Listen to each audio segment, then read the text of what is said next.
Apa saja cakupan dari misi kita sebagai orang percaya? Mengenai hal ini ada beberapa istilah yang mungkin sering kita dengar. Ada mandat Injil dan ada mandat budaya. Mandat Injil meliputi tanggung jawab kita untuk memberitakan Injil keselamatan, sehingga orang yang mendengarnya menjadi percaya dan diselamatkan. Mandat budaya meliputi tanggung jawab untuk menghadirkan shalom secara sosial. Jadi kalau kita definisikan dengan cara ini, di manakah cakupan misi orang percaya? Apakah tanggung jawab penginjilan saja? Atau tanggung jawab sosial saja? Atau keduanya? Kalau keduanya, bagaimana hubungan antara tanggung jawab Injil dan tanggung jawab sosial? Bagaimana prioritasnya? Beberapa ahli teologi dan para pemikir Injili berkumpul di dalam issue group yang diselenggarakan oleh Lawson Committee for World Evangelization. Mereka mendiskusikan tentang hal ini, tentang pertanyaan ini. Dan kristalisasi pemikiran mereka dirumuskan dalam sebuah catatan yang disebut sebagai Lawson Occasional Paper. Saya akan kutipkan beberapa di antaranya. Dikatakan di sini bahwa tanggung jawab sosial merupakan akibat dari penginjilan. Tanggung jawab sosial juga merupakan jembatan bagi penginjilan. Tanggung jawab sosial merupakan mitra dalam penginjilan. Akibat, jembatan, dan mitra. Dikatakan tanggung jawab sosial kita merupakan akibat dari penginjilan. Orang-orang yang diselamatkan dan menjadi percaya, ada kehidupan baru di dalam dirinya yang membuat dia dimampukan untuk mencintai Tuhan dan mencintai sesamanya. Dan kalau orang-orang ini berubah, akan menghasilkan lingkungan komunitas yang berubah. Komunitas yang berubah pada gilirannya akan menghasilkan perubahan secara sosial di dalam dunia di mana mereka hidup. Tanggung jawab sosial merupakan akibat dari penginjilan. Tanggung jawab sosial juga dikatakan merupakan jembatan bagi penginjilan.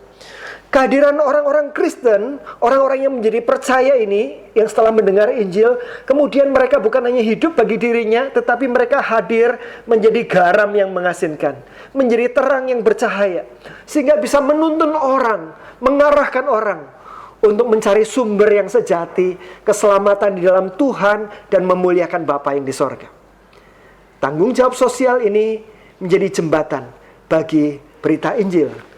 Tanggung jawab sosial juga dikatakan merupakan mitra dalam penginjilan. Dan dalam hal ini menjadi menarik. Pertanyaannya, dalam kemitraan ini, bagaimana hubungan kemitraannya? Mana yang lebih diutamakan, mana yang di belakang, bagaimana hubungan antara keduanya? Peter Wagner, seorang tokoh World Evangelization, dia mengajak kita memikirkan pertanyaan ini dengan mengajukan beberapa hal untuk kita renungkan. Pertanyaan pertama yang diajukan, apakah yang terjadi jika kita berhasil memenuhi tanggung jawab sosial? Orang-orang menjadi sejahtera, menjadi punya pendidikan yang baik, punya kesehatan yang baik. Kita bisa memenuhi tanggung jawab sosial kita, tetapi kita gagal memenuhi tanggung jawab penginjilan. Apa yang akan terjadi? Mari kita pikirkan.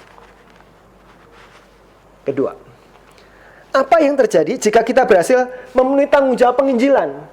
Orang yang tadinya tidak mengenal Kristus sekarang mengenal Kristus dan menerima Dia sebagai Tuhan dan Juru Selamat pribadi, tetapi kita gagal di dalam memenuhi tanggung jawab sosial. Mereka tetap ada dalam kondisi seperti apa adanya mereka dalam segala kekurangannya. Mari kita pikirkan. Yang ketiga, jika saudara hanya bisa memperoleh satu berkat saja dan tidak mendapatkan semua berkat yang lain, berkat manakah yang saudara akan pilih? Pilihannya apa saja? Kekayaan. Kalau saudara punya kekayaan, saudara tidak memiliki banyak hal yang lain.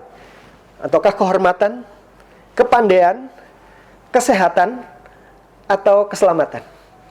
Kalau hanya bisa pilih satu dan tidak mendapatkan yang lain, manakah yang akan saudara pilih?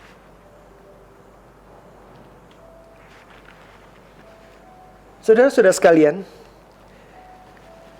jarang terjadi situasi di mana kita harus memilih antara memenuhi kebutuhan rohani akan keselamatan atau memuaskan kebutuhan jasmani mereka akan kesehatan, pendidikan, sosial, dan sebagainya. Kasih tidak mengizinkan kita untuk memilih salah satu. Kalau kita sungguh mengasihi orang, kita akan melakukan semuanya demi orang-orang yang kita kasih itu. Tetapi jika ada suatu kondisi yang membuat kita harus memilih, kita hanya bisa melakukan salah satu saja. Sekali lagi ini situasi hipotesis, sebagaimana pertanyaan-pertanyaan Wagner tadi. Dan kita harus memilih manakah yang harus kita pilih ya, untuk kita penuhi. Dikatakan dalam Lawson Occasional Paper, saya akan bacakan. Jika kita harus memilih, maka kita harus mengatakan bahwa kebutuhan yang terutama dan terakhir dari seluruh umat manusia adalah anugerah Yesus Kristus yang menyelamatkan. Dan bahwa karena itulah keselamatan rohani seseorang yang bersifat kekal jauh lebih penting daripada kesejahteraan materinya yang bersifat sementara.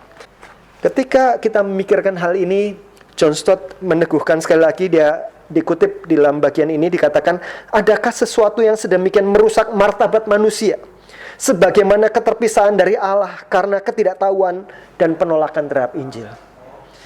Dan bagaimana kita dengan serius dapat bersikukuh bahwa kebebasan politik dan ekonomi adalah sama pentingnya dengan keselamatan yang kekal. Tanggung jawab sosial dan tanggung jawab penginjilan. Keduanya saling berelasi, keduanya saling bermitra. Tanggung jawab penginjilan adalah mitra utamanya. Saya menutup dengan sebuah ilustrasi. Di tangan saya ada sebuah kapak. Tanggung jawab penginjilan itu digambarkan sebagai cutting edge, bagian yang tajam dari kapak ini. Tanggung jawab sosial adalah badan dari kapak ini. Kalau saudara-saudara mau menebang pohon, Bapak Ibu, saudara sekalian memerlukan seluruh kapak ini. Bukan hanya bagian yang tajam saja, hanya seperti silet. Pohon itu tidak akan tumbang, akan sangat susah. Tetapi kalau hanya badan dari kapak ini, kita hanya pukul-pukul pohon itu. Untuk bisa menumbangkan pohon itu, kita membutuhkan seluruhnya.